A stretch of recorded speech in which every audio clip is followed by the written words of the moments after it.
मेरे आका सल्लल्लाहु तआला अलैहि वसल्लम पर जादू किया गया था, पता है आपको? हुजूर अकरम सल्लल्लाहु तआला अलैहि वसल्लम पर जादू किया गया था, ऐसा सख्त जादू कि हुजूर का जिस्म बुखार से पूरा जर्द हो गया था। और फिर वो पता भी किया गया कि किस कहाँ जादू करके क्या किया गया है, आपका पुतला बनाकर उसमें सुइयां या फिर बाल वगैरह लगा करके जिस तरह से भी जादू किया गया। इंसान और जिन्नात में से शयातीन, नबियों के साथ एक दुश्मन को बनाया गया है, तो फिर आम इंसान का क्या है? इंसान की जिंदगी किसी मुकाबिल में ही गुजरती है, यानी खैर और शर दोनों इस जमीन पर मौजूद हैं। जितने भी औलिया कामिलीन, सहाबा, ताबाईन, जिनकी भी जिंदगियां आप देखें, उनके करामात, उनकी अच्छाइयाँ, उनकी फजीलतें सब आप बयान करते हैं, सुनते हैं, लेकिन साथ ही उनकी ज़िंदगी में कोई एक थ्रेड रहता ही है, एक दुश्मन कोई रहता है। इसकी वजह क्या है? सारे नबियों के साथ अल्लाह ताला फरमाता है हमने एक दुश्मन पैदा किया है। वजह यह है कि दुश्मन इसलिए होता है कि अल्लाह के महबूबों की मोहब्बत का इजहार हो जाए, उनके कमालात का इजहार हो जाए। मिसाल के तौर पर सैयदना इब्राहीम खलीलुल्लाह अलैहिस्सलातु तस्लीम, ये खलील हैं अल्लाह के, बरगजीदा पैगंबर हैं, जलीलुल कद्र नबी हैं, और आप अल्लाह ताला के महबूब नबियों में से हैं। लेकिन आपके साथ जो हुआ, आपको आग में डाला गया, वाकया आपको मालूम होगा। नमरूद ने आपके लिए आग जलाई और आपको आग में झोंक दिया गया, और आग ने आप पर कुछ असर नहीं किया। अल्लाह ताला ने कुरान में फरमाया, कुलना या नारू कूनी बर्दन व सलामन अला इब्राहीम, हमने कह दिया ए आग इब्राहीम पर ठंडी हो जा, सलामती वाली हो जा। आग ठंडी हो गई, इब्राहीम अलैहिस्सलाम का कोई भी बाल बाका नहीं हुआ। अब ये जो कमाल इब्राहीम अलैहिस्सलाम का जाहिर हुआ, इसकी वजह क्या है? उस नमरूद का होना। वो दुश्मन इसलिए था कि अल्लाह के नबी के कमाल का इजहार हो जाए। आपकी जिंदगियों में भी ये मामलात होंगे, हर एक के साथ कोई ना कोई दुश्मन होगा। कोई ऐसा तस्वुर नहीं कर सकता कि मैं या फलां सारे दुश्मनों से पाक हैं। और कभी कभार हमारे पास लोग आकर के कहते हैं कि हज़रत फलां मेरे साथ वो कर रहा है, ये कर रहा है, मैं तो किसी का बुरा चाहता ही नहीं। यहाँ ये कानून नहीं है कि आप किसी का बुरा चाह रहे हैं तभी आपके साथ कुछ बुरा हो रहा है। दुनिया बहुत सारे लोगों से ऐसी भरी हुई है जो खामोश चलने वालों के साथ भी दुश्मनी करती है। उनको ये जरूरी नहीं है कि आपने उनका कुछ बिगाड़ा हो, आप रास्ता चलने वाले हों, लेकिन उसके बावजूद भी कुछ लोगों को अच्छा नहीं लगता आपका रास्ता चलना। आप सर झुका करके चलते हो, ये भी बहुत सारे लोगों के लिए सही नहीं लगता। आप सर उठा के चलते हैं तो भी लोगों के लिए तकलीफ है। तो खामखा जो तकलीफ है लोगों को, हर एक का कोई ना कोई दुश्मन या छोटा होता है या बड़ा होता है। लेकिन हमारी जिंदगियों में किसी दुश्मन का होना ये इसलिए नहीं है कि हम सबको ख़त्म कर दिया जाए, बल्कि इसलिए है कि हम अल्लाह से ज़्यादा करीब हो जाएं, उससे पनाह मांगने लग जाएं। दुश्मन से बचने के लिए रोज़ाना कुछ ना कुछ आप वजीफ़ा करते रहेंगे, अल्लाह से दुआ करते रहेंगे। जब जब आप मुसीबतों में गिरफ्तार होते हैं, अल्लाह की तरफ दौड़ करके आते हैं। और फिर एक बात आपको मैं ये भी बता दूँ, अल्लाह की ज़ात पर यकीन और तवक्कुल इतना बढ़ जाता है। हम मुसलमान हैं, इस एतबार से मैं कह रहा हूँ, दुश्मन चाहे जैसे भी हों, लेकिन मुसलमान ये सोचता है कि मेरे रब से बढ़कर ताकत किसकी है। ये जितना जरर पहुंचाने वाले होंगे ये अपनी ताकत के हिसाब से पहुंचाते हैं, और अल्लाह हिफाजत करने वाला है, वो अपनी ताकत से हिफाजत करता है। और कुरान में अल्लाह ताला ने फरमाया है, इसलिए हमारा यकीन बढ़ता चला जाता है। अगर आपका कोई दुश्मन ही ना हो तो आप खुद ही अपने आप को खुदा समझने लग जाएंगे। अगर कोई आपका दुश्मन ही ना हो तो आप खुद को ये समझने लग जाएंगे कि मेरा कौन क्या करता है, कुछ भी नहीं, मैं सेफ हूं। और जहां पता चला कि कुछ दुश्मन हैं जो ताकतवर भी हैं या साजिशी हैं या जाल बुनने वाले हैं, तो अंदर से एक खौफ पैदा होता है कि मेरी गफलत में कहीं वो मुझ पर हमला आवर ना हो जाए। इसलिए बारगाह रब्बुल इज्जत में रोजाना दुआ करता हूं कि मौला इन दुश्मनों से मेरी हिफाजत फरमा। मेरे अजीजों, हमारी और तुम्हारी ताकत का क्या कहना। सैयदुल अंबिया रसूल अकरम सल्लल्लाहु तआला अलैहि वसल्लम, अल्लाह ताला के वो महबूब नबी, अगर वो हुक्म दे तो आपके साथ सोने और चांदी के पहाड़ चला करेंगे, हुजूर ने खुद फरमाया। लेकिन उसके बावजूद मेरे आका सल्लल्लाहु तआला अलैहि वसल्लम दुश्मनों के शर से बचने की दुआ करते थे, दुश्मनों के शर से बचने की दुआ करते थे। और बारहा ऐसा देखा भी गया कि दुश्मनों का वार मेरे आका पर हुआ है कि नहीं हुआ। अबू जहल की वजह से, अच्छा यहां पर यह भी मैं बता दूं, अबू जहल क्यों पैदा हुआ, क्यों आ गया हुजूर के मुकाबिल में, क्यों इतनी अजियतें दिया। मेरे अजीजों, अल्लाह ताला का कोई काम हिकमत से खाली नहीं होता, कोई काम हिकमत से खाली नहीं होता। फ़िअलुल हकीम ला यखलु अनिल हिकमा। अबू जहल के होने की वजह से रसूल पाक सल्लल्लाहु तआला अलैहि वसल्लम के कई मौजज़ात का इजहार हुआ है। कंकरियों ने कलमा पढ़ा, हुजूर का ये कमाल देखा दुनिया ने।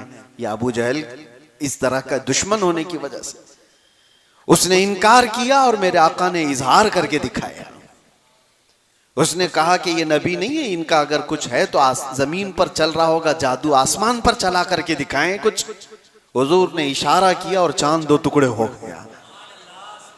उसका इनकार करना था, मेरे आका ने इजहार करके दिखाया। दुश्मनों का कभी कभार होना आपके कमालात के इजहार का सबब बनता है। हाँ, इसीलिए इकबाल ये कहता है, तुन दिए बादे मुखालिफ से न घबरा है औकाब, ये आती है तुझे ऊंचा उड़ाने के लिए।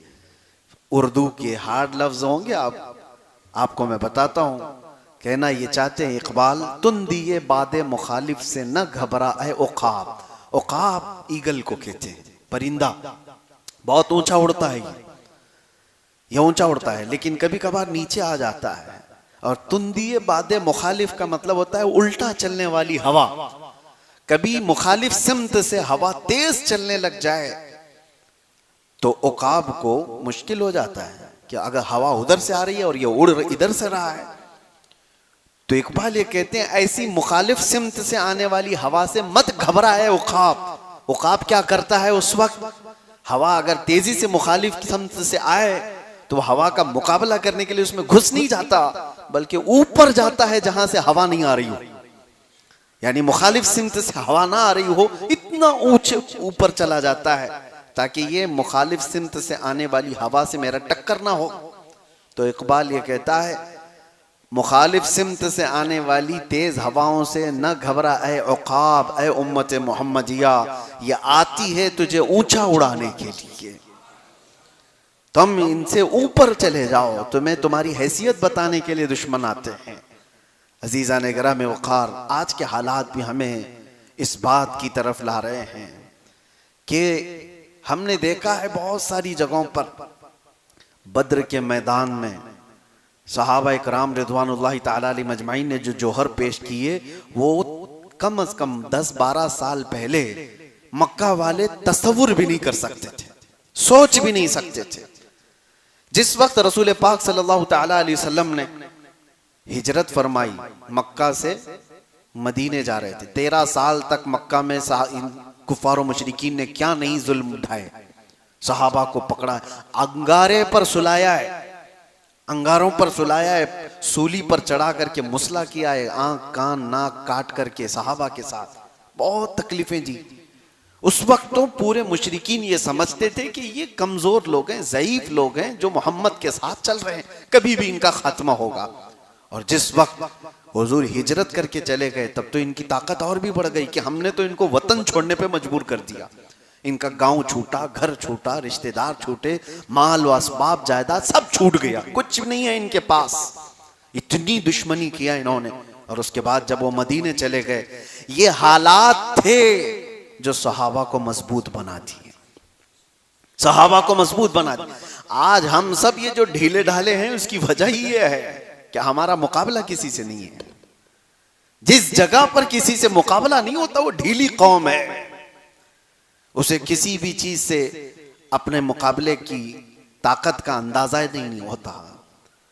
मेरे अजीजों, सुना है शेर को भी अगर कुत्तों के साथ पाला जाए तो फिर वो शिकार करना छोड़ देता है। उसे उसकी हैसियत मालूम नहीं रह जाती, याद नहीं रह जाता, बरसों अगर रहा तो। सहाबा इकराम वहां मक्का से मदीने चले गए। मुशरिकीन अभी भी ये सोचते थे कि जिस तरह हम इनको मक्का में कभी भी पकड़ के मारते थे, एक साहबी हैं जिनको 16 साल तक कैद में रखा था इन्होंने, जंजीरों से बांध करके, वो जुल्म ढाए थे। तो ये सोचते थे कि इस तरह से हम कभी भी इनके ऊपर कुछ कर देंगे। लेकिन एक मर्तबा आए मदीने पर चढ़ाई करने के लिए 1000 से ज्यादा लोग, और बद्र के मैदान में जो सहाबा ने जोहर दिखाए, इनके पूरे के पूरे परखचे उड़ा दिए। जितने गुरु घंटाल थे सब के सब मैदान बद्र में कत्ल हो गए। अबू जहल, उतबा, शैबा, जितने बड़े बड़े थे शैतान, सब कत्ल हो गए। बद्र के उस वादी में वो मुशरिकीन कहते हैं कि हमें तो ये अंदाजा ही नहीं था कि इतने ताकतवर हो चुके ये लोग, इतना मुकाबला करने की इनके अंदर हिम्मत आ गई। बल्कि वो ये भी कहते हैं कि बसा औकात हम देख रहे थे उनके पास तो लकड़ी के हाले थे, तलवारें भी नहीं थी, लकड़ियों से लड़ रहे थे सहाबा रसूलुल्लाह के। और मुशरिकीन मक्का कहते हैं कभी कभार ये गर्दन के करीब तलवार लाते थे, अभी हमला भी नहीं होता था, किसी की गर्दन कट गई होती थी, वैसे ही खत्म हो गए होते थे। ये सहाबा इकराम रिदवानुल्लाह ताला अलैहि मजमाइन की मदद भी थी और उनका यकीन था, उनका जो मुस्तहकम अमल था। उसकी वजह क्या है? मुशरिकीन ने ये दुश्मनी ऐसी की कि सहाबा को इतनी बुलंदी पर पहुंचाया, यकीन के साथ कि वो सहाबा मैदान में उतरे तो अल्लाह के भरोसे उतरे थे।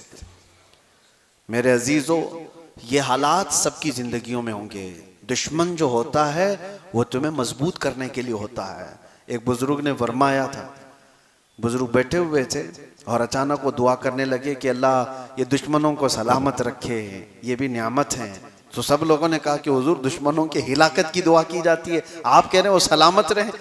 कहते हाँ, इसलिए कि वो होते हैं तो हमारा ईमान मजबूत होता है, वो हमारे ईमान को मजबूत करते हैं।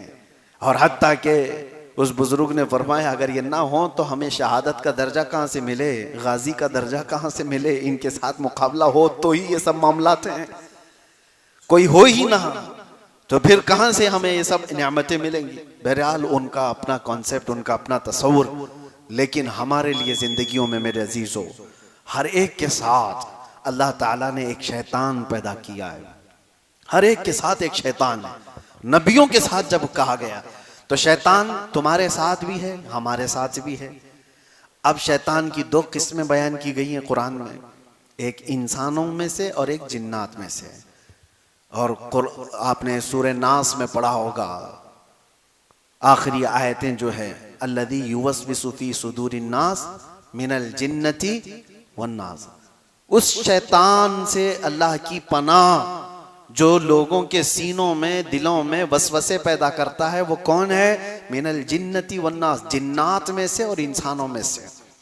और इसी तरह भी मैंने जो आयत पढ़ी, अल्लाह फरमाता है वकदालिका जअलना लिकुल्लि नबिय्यिन अदुव्वन शयातीनल इंसि वल जिन्न, हमने हर नबी के साथ एक दुश्मन पैदा किया, इंसानों में से और जिन्नात में से एक शैतान। तो शैतान दोनों में भी है, इंसानों में से भी होगा, जिन्नात में से भी होगा। बहुत सारे लोग ये तस्वुर करके बैठे रहते हैं शैतान का मतलब 2 बड़े सींग वाला होगा, बकरे की मुंडी वाला होगा, लंबे बालों वाला होगा। शैतान की ऐसी कोई शक्ल नहीं। शैतान तुम्हारे करीबी दोस्त की शक्ल में भी आएगा, जो तुम्हारे आसपास हैं, इनमें से कोई शैतान हो, अच्छी शक्लों में भी होगा। और जिन्नात में से जो शैतान है वो गायब होगा। लेकिन ये दोनों हमारी जिंदगी पर बहुत असर करते हैं, बहुत बुरी तरह से असर करते हैं। ये मुसलसल खैर के रास्ते से हमें भटकाने की कोशिश करते हैं। ये नमाजें हैं तुम्हारी, ये दुआएं हैं और बुजुर्गों की सोहबतें हैं जो इन शैतानों से तुम्हें बचा रखी है। वरना इनसे मुकाबला करते करते आदमी कितने तो गुमराह हो गए, भटक गए।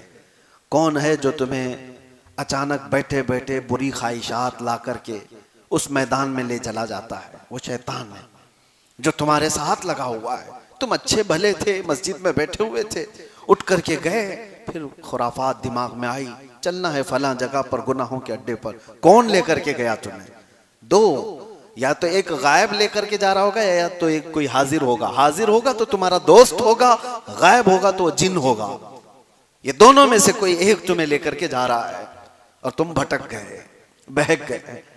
मेरे अजीजों, इनसे मुकाबला करने के ही लिए इस दुनिया में हमें भेजा गया। और अल्लाह ताला कुरान पाक में यूं फरमाता है, इहबितू फइन्न लकुम मा सअलतुम।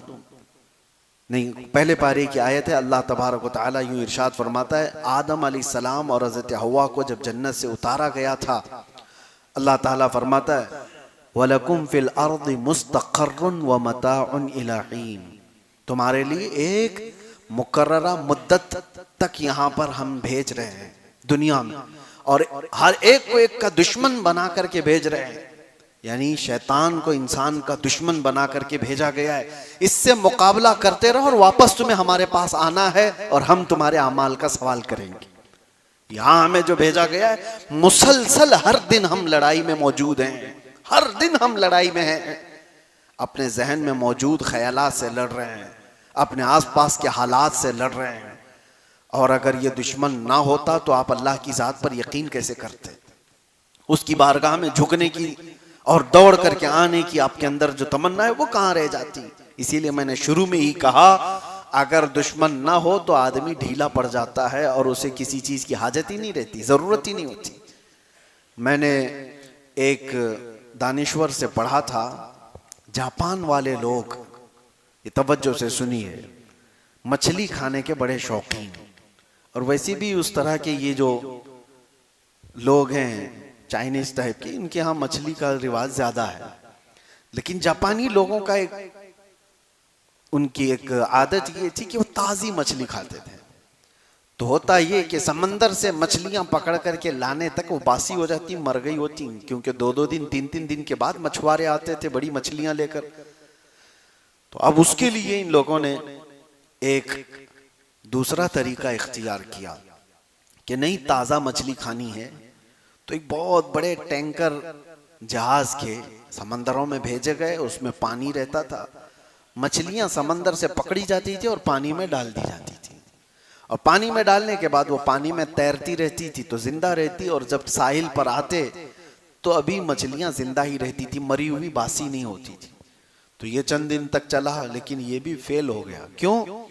वजह ये थी कि लिखने वाले ने लिखा है कि वो मछलियां जो समंदर में तैरती थी उस तरह से ये टंकी में नहीं तैर रही थी। यानी छोटी जगह थी, पानी अलग था, तो वो भी सुस्त हो जाती थी, काहिल हो जाती थी। जिंदा तो रहती थी लेकिन काहिल रहती थी, सुस्त। और यहाँ आने तक सुस्त मछलियां होती थी। तो जापानी लोगों ने ये कहा कि सुस्त मछलियां खाने से हमारी तबीयत में भी सुस्ती ज्यादा ना आ जाए, हमें एक्टिव चाहिए, हरकत वाली। जानते हैं, उसके बाद उन्होंने एक तीसरा तरीका इख्तियार किया। कहा कि बहुत बड़े टैंकर को तो ले जाया जाता है मछलियां पकड़ने के लिए, अब ये हरकत में नहीं रहती, 1 दिन 2 दिन के बाद ये ढीली पड़ जाती है। तो ऐसा किया गया, एक शार्क मछली को भी पकड़ा गया छोटी, और उसको इसमें डाला गया। और छोटी मछलियां जो है उसी से तो भागती है समंदर में कि ये अपना लुकमा बना लेती है। तो ये शार्क मछली उनको दौड़ाती रहती, जितने खा ली, और जितने बच गए वो साहिल पर आने तक बिल्कुल एक्टिव हरकत वाली मछलियां होती थी। उनको लेकर के जापानी लोग खाया करते थे।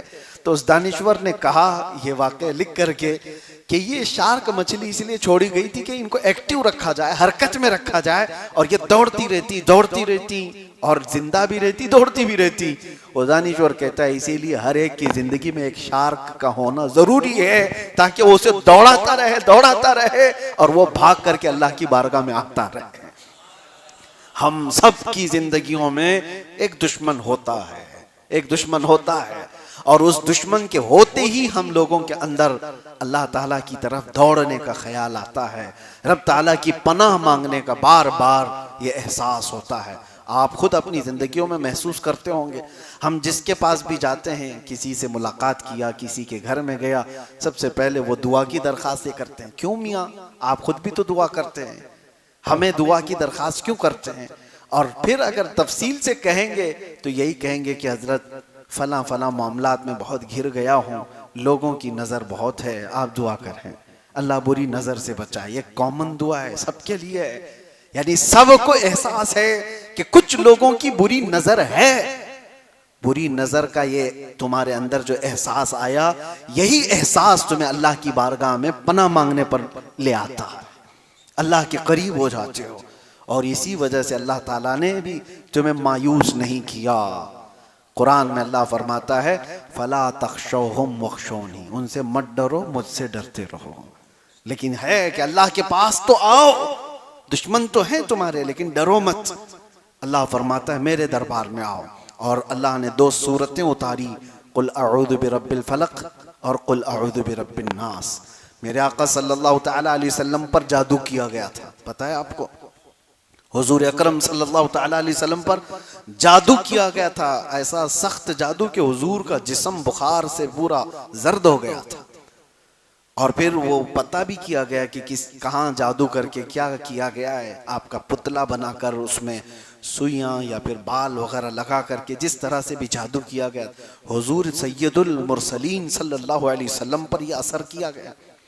उसके अलावा खैबर के मौके पर जहर दिया गया था, गोश्त में जहर रख करके। हुजूर पाक सल्लल्लाहु तआला अलैहि वसल्लम पर जब ये इस तरह के हमले हुए थे तो अल्लाह ताला ने मुअव्वज़तैन को उतारा। मुअव्वज़तैन किसको कहते हैं? कुल औज़ु बिरब्बिल फलक और कुल औज़ु बिरब्बिन नास।